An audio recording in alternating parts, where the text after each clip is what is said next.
Hello judges, I'm Hương and I'm here with two of my teammates, Quân and Đức Minh.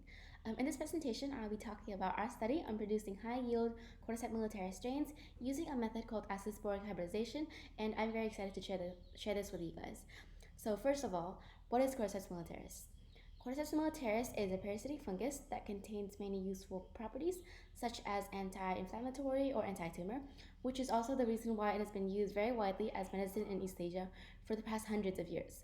However, this fungus is very expensive in its natural environment, and currently it is in danger of overharvesting. So naturally, there have been a lot of focus and a lot of research put into trying to mass produce as well as improve the strain quality of this fungus. So with all that said, there are so many problems that we need to address. For example, in mass production, there is this main problem, which is strain degeneration. This problem would ultimately decrease the quality of the strain, and this is something that we really need to solve. This problem may have arisen from the standard cultivation method that we're currently using right now. And this method consists of mating the strains at random to produce new strains. This is not really specific, and there isn't really a method for this. We just randomize. So there are a few reasons why we'd like to do this project. Firstly, aside from it being very interesting, it has economic and medicinal value. It is very relevant to consumer needs, and we think that by doing this method and by conducting this study, we would be one step closer to trying to fix the strain degeneration problem that I mentioned earlier. So with all that said, we have two main objectives for this project. Firstly, we want to produce high yield and high quality cordyceps militaris products and strains using the acid-sporic hybridization method, and this method would preferably be economically efficient. This is something that we'll touch upon later. And second objective is to evaluate whether this method has promise or not, and the main principle we use is heterosis, and this is a phenomenon when hybridizations between diverse varieties of a species exhibit greater characteristics than their parents. So for example, things like biomass or speed of development, or in our case, we'd like to improve the quality of the strain and the yield. So using that principle, basically what we did was we identified the mating type genes of the parent strains, and mating type genes are basically the differences in the strains I was talking about. And after that, we can conduct a mating experiment and mate the ones with different mating types together, and theoretically, the hybridizations should be better than their parents. So second section I'm going to talk about is methodology. Step 1, we obtain breeding bodies from breeding suppliers. One is from a Japanese source and one is from a Korean source to make sure that there are differences among the parent strains. Next, we can isolate the acid spores and culture them in liquid medium. Fourth step we did was to extract DNA from the mycelium, and then we can perform PCR on the extracted DNA.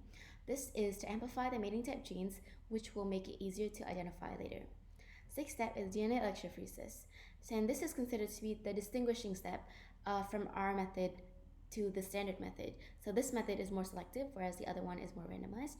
And at the end of the step, we have determined the mating type genes of the spores, and after we did that, we can start to hybridize the acid spores with different mating types in brown rice medium for about 2 months.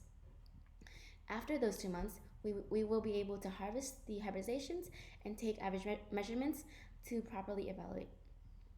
In terms of results, we have evaluated 5 successful hybridizations using 4 criteria: fresh fruiting body weight, fruiting body quantity per culture, fruiting body width, and fruiting body length. And in each chart, we have the results for the parents and the results for the hybridizations, so you can compare. So using these resources, there are a few main points I can make. Firstly, the 2 most outstanding hybridizations are the ones between G5 and G15, and G5 and H18, because they produce the highest fresh weight and have the longest fruiting bodies. So this means if we ever want to replicate this process, we can use these 2 outstanding strains to generate new strains with even better performance in the future. Secondly, the hybridizations are superior to the parent strains in 2 criteria, which means that this method has effects. And last but not least, the strains we made are economically efficient as well. Using this table here, this table shows the cost breakdown if we were to produce the maximum number of hybridizations per batch considering our resources, and this would be 1,800 containers. And theoretically, if we were to sell all of our 1,800 containers using the market price, we would have a lot of profit, and this is profitable. So this means that this has commercial potential and it has promise. In conclusion, we think that this project has promise because we created successful hybrid strains and things I mentioned earlier. For future works, there are two main works that we think we can do. We can make a new study on fungi that have value, such as Ophiocordyceps sinensis. And secondly, we can analyze the concentration of cordycepin within the fruiting body of this fungus and compare the differences among hybrid culture. That is the end of my presentation, and thank you for listening.